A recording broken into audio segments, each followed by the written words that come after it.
Welcome to short hand विद्यालय। ये dictation 140 शब्द प्रति मिनट की रहेगी। दोस्तों, आपसे रिक्वेस्ट है कि आप लोग वीडियो को शेयर ज़रूर किया करिए। ठीक है, एक दो जगह आप व्हाट्सएप ग्रुप में जो भी आपके मित्र हैं उनको बताइए। ठीक है, तो ज़रूर आप शेयर कीजिएगा। चलिए स्टार्ट करते हैं आज का डिक्टेशन। Ready start. महोदय, भारतीय उद्योग परिसंघ के शताब्दी समारोह के अवसर पर यहाँ आकर मुझे बड़ी प्रसन्नता हो रही है। इस बात का विशेष महत्व है कि ये समारोह कलकत्ता में हो रहे हैं।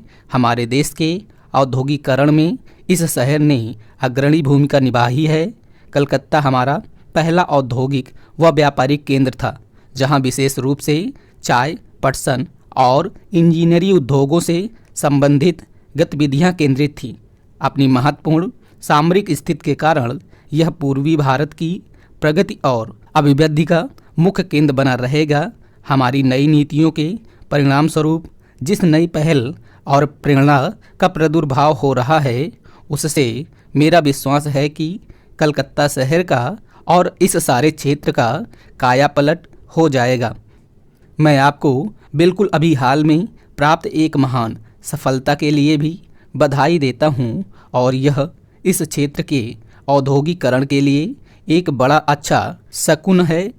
चीज़ें इतनी बदल गई हैं कि कल तक जो विरोधी थे वही आज रक्षक बन गए हैं, और यह सचमुच में बड़ी खुशी की बात है। इस खुशी के मौके पर मैं भारतीय उद्योग परिसंघ को बधाई देता हूँ।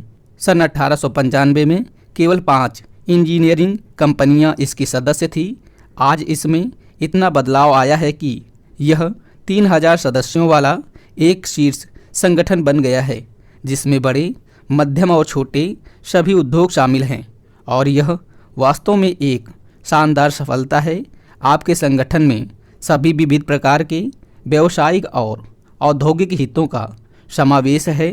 आपने यह फैसला इतनी सफलता से तय किया है कि अगली दीर्घ यात्रा भी अच्छी तरह पूरी होने की आशा बलवती हो जाती है।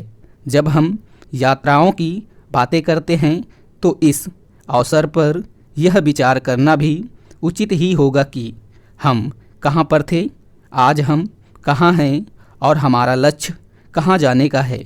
1991 में हमने जिस गंभीर आर्थिक संकट का सामना किया था, मुझे उसके विस्तार में जाने की कोई ज़रूरत नहीं।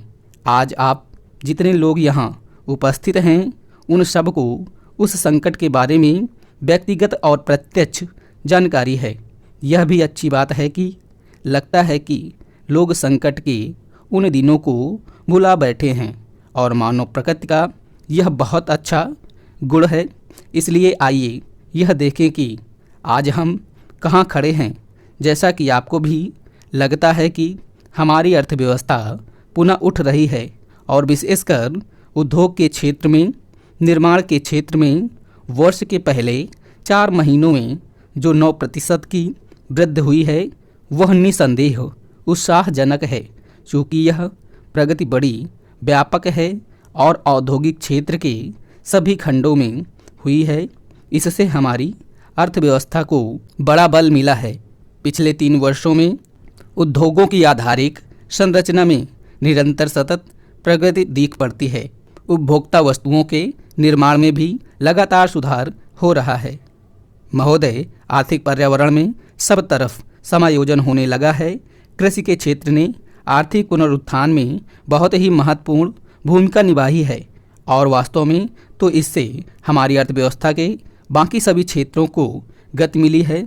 हमारे खाद्यान्न का भंडार 3 करोड़ टन से अधिक है, और हमारा विदेशी मुद्रा का भंडार लगभग 20 अरब डॉलर का है। इससे हमें अपने पर विश्वास भी होता है और आश्वासन भी मिलता है। यह सचमुच 1991 की परिस्थितियों के मुकाबले भारी परिवर्तन है। आज हम जो यह पुनरुत्थान देख रहे हैं, निसंदेह यह हमारी कड़ी मेहनत और अत्यधिक प्रयासों का फल है। गांव में किसान ने कड़ी मेहनत की है, कारखानों में मजदूर ने कड़ी मेहनत की है, और ऐसे ही मैनेजरों या प्रबंधकों और उद्योग के अग्रणी व्यक्तियों ने की है। 1991 में हमने जिन सुधारों की घोषणा की थी, उसे व्यापक स्वागत और समर्थन मिला है और उसी के परिणाम स्वरूप यह संभव हुआ है कि हम सब मिलकर देश को संकट से उबार सकें। चाहे इसे आप किसी भी स्तर से मापिए, यह एक भगीरथ प्रयास था। अब तक हमें जो सफलता मिली है उससे हमें उत्साह मिलना चाहिए और हमें नई प्रतिबद्धता के साथ आगे बढ़ना चाहिए। मैंने यह कई बार कहा है कि किसी भी प्रयास के सफल होने की सबसे पक्की गारंटी यह होती है कि उसके पीछे आम सहमति हो। हमारे सुधार अब तक इसलिए आगे बढ़ सके हैं कि उन्हें व्यापक स्वीकृति मिली है।